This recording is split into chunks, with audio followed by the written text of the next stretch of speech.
প্রধান উপদেষ্টা ডক্টর ইউনূসকে 5 বছর চাই, বা শুধু সেটা না, কিছু হুজুর ওয়াজ করা শুরু করেছিলেন যে তিনি যতদিন বেঁচে আছে এই জমিনে যেন কোনোদিন নির্বাচন না হয়। ছোট্ট একটা না, আমরা নির্বাচন চাই বলে প্রেস সচিব আবার সেটা শেয়ারও করেছিলেন। এর বাইরেও আল্লাহ যেভাবে নবী নির্বাচন করেন সেভাবে ডক্টর ইউনূস ঠিক সিলেক্টেড হয়েছিল, এরকম ওয়াজ আমরা দেখেছি। সেই ডক্টর ইউনূসের বিরুদ্ধে খুব কঠোর আন্দোলনও শুরু হয়ে যেতে পারে তাকে সরিয়ে ফেলার জন্য। অন্তত বক্তৃতা বিবৃতি তো চলবেই, সেটা আমরা বুঝতে পারছি, বা পরিস্থিতি তৈরি করা হতে পারে। ডক্টর ইউনূস আর যেন দায়িত্বে থাকতে না পারেন সেই চেষ্টা এবার জোরে সোরে শুরু হতে পারে বলে আমরা অনুমান করতে পারি যৌক্তিকভাবে। কারণটা কি?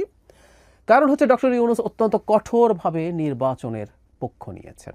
এই দেশে যেই নির্বাচনের পক্ষ নেবে সেই কিছু লোকের শত্রুতে পরিণত হবে এবং তাকে এবার নানা ফর্মে আক্রমণ করা হবে, নানা ব্যর্থতা তার সামনে আনা হবে, যেগুলো সমালোচনা ছিল আগেও, সেগুলো এতদিন করা হয়নি, নতুন করে করবেন তারা। এই ঘটনাগুলো ঘটবে কারণ ডক্টর ইউনূস নির্বাচন নিয়ে খুবই কঠোর অবস্থান নিয়েছেন।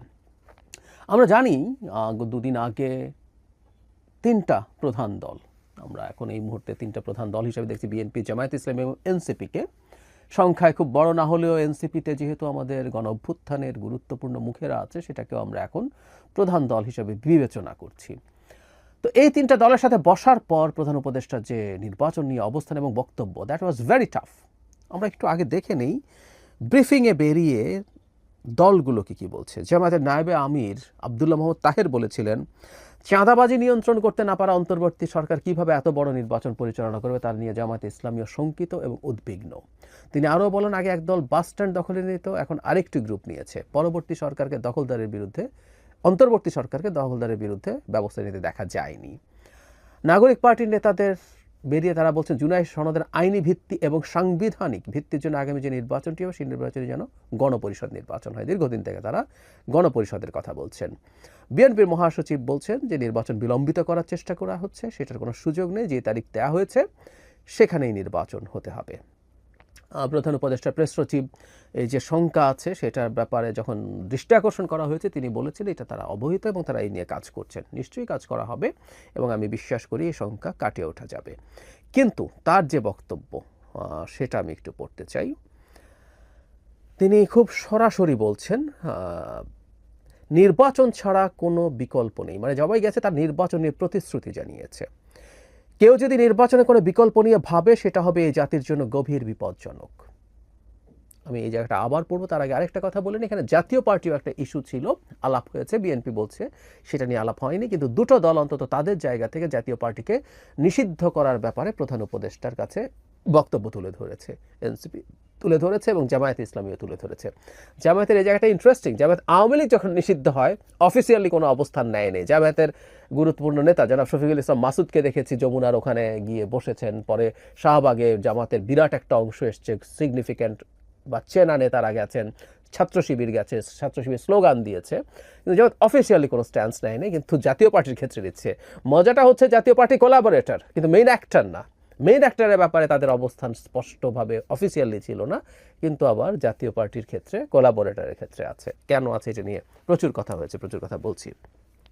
যাই হোক, মূল ব্যাপারটা বলছি। প্রধান উপদেষ্টা বলছেন নির্বাচন ছাড়া কোনো বিকল্প নাই, কেউ যদি নির্বাচনের কোনো বিকল্প নিয়ে ভাবে সেটা হবে এই জাতির জন্য গভীর উদ্বেগজনক।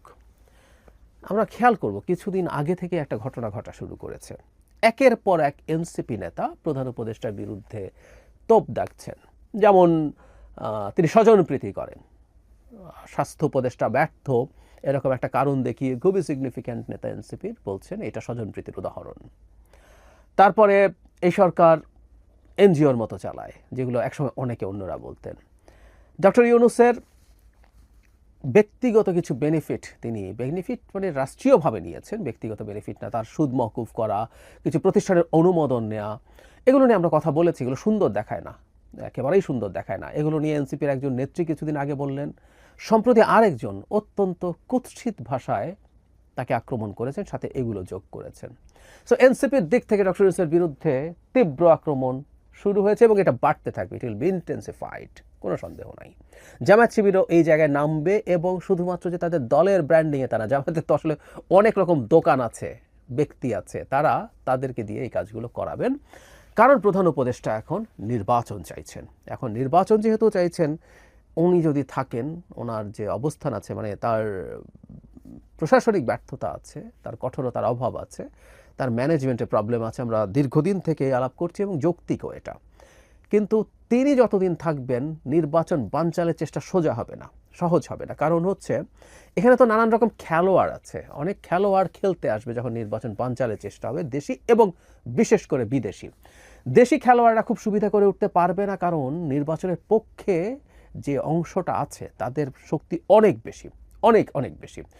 সো বিদেশি খেলোয়াড়রাও যদি খেলতে আসতে চেষ্টা করে নির্বাচন বানচালের খেলায়, ডক্টর ইউনূসের মতো মানুষ যদি দায়িত্বে থাকেন, তাহলে তিনি সেটাকে নিউট্রালাইজ করা তার জন্য খুবই সহজ। এই ভদ্রলোকের অন্তত এই একটা জায়গায় বেশ শক্তি আছে, তিনি এতটাই কানেক্টেড, তার এতটাই প্রভাব আছে ইন্টারন্যাশনালি, তিনি চাইলে সেটা ঠেকাতে পারবেন। সুতরাং ডক্টর ইউনূস শুধু অভ্যন্তরীণ কারণে না, নির্বাচন যারা চাইবে না, বানচাল করতে চাইবে, তাদের জন্য ডক্টর ইউনূস একটা বিরাট ঝুঁকি। সেই কারণেই আমি বলছি যে তার বিরুদ্ধে নানা রকম প্রোপাগ্যান্ডা শুরু হয়ে গেছে। আমি আগেই একটা ভিডিও করেছিলাম যে তার ভাগ্য নির্ধারিত হবে তিনটা দলের সাথে বসে, অথচ উনি বসে আদতে নির্বাচন নিয়েই কথাবার্তা বললেন, কেমন হবে, কি হবে, কারো কিছু দাবি দেওয়া আছে কিনা। এই আমরাই বলেছিলাম যে এই সরকারের উচিত হবে যত বেশি সম্ভব রাজনৈতিক দলগুলোর সাথে বসা, এমনকি কোনো এজেন্ডা না থাকলেও বসা, যাতে তাদের মধ্যে কোনো না কোনো ধরনের মিসআন্ডারস্ট্যান্ডিং তৈরি না হয়, তৈরি হওয়ার আগেই যাতে সেটাকে নিয়ে ডিল করা যায়।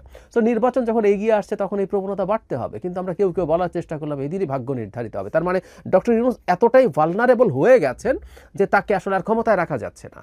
উনি দলগুলোকে যদি কনভিন্স করতে পারেন তিনি ক্ষমতায় থাকবেন, খানিকটা এরকম প্রোপাগ্যান্ডা।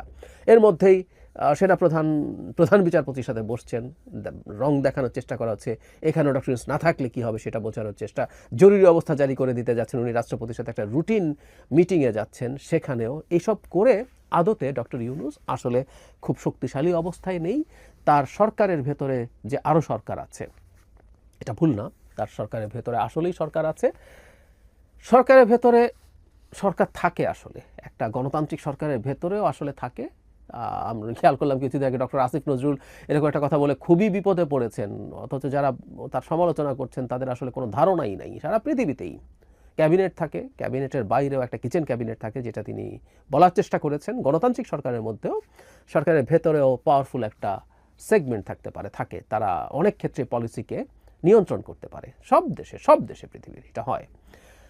তো এখানে ব্যাপারটা আরেকটু ভিন্ন। এখানে ভিন্নটা এই কারণে যে সাধারণত ওই দেশগুলোতে দিনের শেষে প্রধানমন্ত্রী বা প্রেসিডেন্ট সর্বোচ্চ পাওয়ারফুল থাকেন, তারা হয়তো প্রেসিডেন্টকে ইনফ্লুয়েন্স করার চেষ্টা করেন। কিন্তু এই সরকারের ক্ষেত্রে যেটা হয়েছে, অন্য পাওয়ার সেন্টার যেটা আছে তারা সম্ভবত সরাসরি অনেক কাজ করতে পারছেন, যেটা প্রধান উপদেষ্টাকে না জানিয়ে বা প্রধান উপদেষ্টার অনুমতি না নিয়ে, এবং প্রধান উপদেষ্টাও যে তাদেরকে রেস্ট্রিক্ট করবেন সেই কঠোরতা দেখাতে পারছেন না। সুতরাং এটা এক অর্থে বিপজ্জনক। সুতরাং সরকারের একটা অংশ এর মধ্যে জড়িত থাকতে পারে, যে প্রধান উপদেষ্টা খুবই ভালনারেবল, বরং ওই নেক্সাসটা যেটা আছে তারাই মূল পাওয়ারফুল ব্যক্তি, এটা প্রতিষ্ঠিত করার চেষ্টা করা হচ্ছে। এবং তাকে এখন ব্যক্তিগত আক্রমণ, এই যে তিনি কি ডক্টর ইউনূস কিছু কাজ করেছেন, রাষ্ট্রীয় অনুমোদন নিয়েছেন, এটা অসুন্দর, সত্যিই অসুন্দর। তার মতো একটা মাপের মানুষের কাছে এটা কোনোভাবেই আমরা গ্রহণ করতে পারি না। কিন্তু তার বিরুদ্ধে এক টাকারও না, এক পয়সার দুর্নীতির অভিযোগ কেউ করেনি, ফিনান্সিয়াল করাপশনের অভিযোগ। কিন্তু তাকে এগুলো সামনে আনা হচ্ছে এবং খুবই কুৎসিত শব্দ ব্যবহার করা হচ্ছে। মানে অতি নিপাট একজন ভদ্রলোক, তার বিরুদ্ধে যখন এই কাজগুলো দায়িত্বশীল মানুষরা করতে শুরু করেন, আরও হবে সামনে, আমি ধারণা করি তারা যারা নির্বাচন বানচাল করতে চান তারা আসলে ছেড়ে যাবেন না, তারা এগুলো কন্টিনিউ করতে থাকবেন। তো এগুলো যখন চলতে থাকবে তখন আসলে অনেকেরই ধারণা, কেউ মনে করেন ডক্টর ইউনূস দায়িত্ব ছেড়ে দিতে পারেন। তিনি একবার একটা প্রেক্ষাপটে এইরকম স্ট্যান্স নিয়েছেন বলেই আমি ধারণা করি যারা এটা করতে চায় তারা উৎসাহী হয়েছে, তারা এই কাজটা আরও করবে। এই কারণে অত্যন্ত ভুল কাজ করেছেন তিনি পদত্যাগ করতে চেয়েছেন, যেই প্রেক্ষাপটেই হোক না কেন। বাংলাদেশে কোনো রকম কোনো সিচুয়েশনে তিনি নির্বাচনের আগে, এমনকি নির্বাচন ভণ্ডুল হওয়ার পরিস্থিতি হলেও ডক্টর ইউনূস দায়িত্ব ছাড়তে পারবেন না। তিনি দায়িত্বে রেখে বাংলাদেশের নির্বাচন দিয়ে একটা গণতান্ত্রিক সরকার রেখে তারপর তাকে যেতে হবে। কিন্তু তিনি যে একবার যাওয়ার প্রবণতা দেখিয়েছিলেন, তিনি খানিকটা নন কনফ্রন্টেশনাল টাইপের মানুষ, সেই কারণে কারো আশা তৈরি হতে পারে। সুতরাং অনাগত দিনগুলোতে ডক্টর ইউনূসের বিরুদ্ধে অনেক মারাত্মক আক্রমণ শুরু হবে, তাকে নিয়ে তুচ্ছ-তাচ্ছিল্য হবে, তাকে নিয়ে বিদ্রূপ হবে, তাকে নিয়ে ব্যঙ্গ হবে, এগুলো চলতে থাকবে। তিনি চলে গেলে তারা তাদের মতো একজন লোক বসাতে চাইতে পারে, সেনাপ্রধানকে সরিয়ে ফেলতে চাইতে পারে, প্রেসিডেন্ট সরিয়ে, মানে দেশ একটা কমপ্লিট কেওস এবং এনার্কির মধ্যে ঢুকে যেতে পারে। এবং এগুলো সবগুলো হবে বিপ্লবের নামে। এলিটের দেশ ভেঙে দিয়ে সাধারণ মানুষের রাষ্ট্র তৈরি করব, নানান রকম চটকদার কথা বলে আদতে মানুষকে নামিয়ে একটা এনার্কি তৈরির চেষ্টা হবে। এবং প্রায় বলি, বাংলাদেশে এনার্কি তৈরি হলে সবচেয়ে খুশি হবে আওয়ামী লীগ এবং ভারত। সুতরাং আমরা যারা এই পথে যাচ্ছি, তারা জেনে বা না জেনে, বুঝে বা না বুঝে, এটা যদি চাই, এটা দেশের জন্য দুর্ভাগ্যজনক। সুতরাং আমরা যারা নাগরিকরা আছি, তাদের এই ব্যাপারটা বুঝতে হবে। ডক্টর ইউনূসের অনেক সমালোচনা আছে, আমি প্রচুর সমালোচনা করেছি।